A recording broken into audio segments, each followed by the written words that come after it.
বোন বললেন, না না, আপনি তো অপবিত্র, আপনার এই অপবিত্র শরীরে আল্লাহর এই কোরআন স্পর্শ করা মোটেও সম্ভব নয়।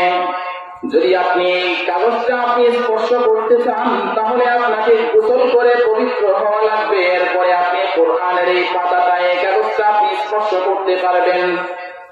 এরপরে তিনি পবিত্র হয়ে আপনার সেই কাগজটা নিয়ে পড়তে শুরু করলেন। তারা তো আরবি নকল ছিলেন না, আরবি পড়ার সাথে সাথে বুঝতেন। পড়তে পড়তে আপনার সূরা ইকরামা পড়তে পড়তে আসলেন, ইন্নানি আনাল্লাহ লা ইলাহা ইল্লা আনা ফা'বুদনি ওয়া আকিমিস সালাতা লিযিকরি।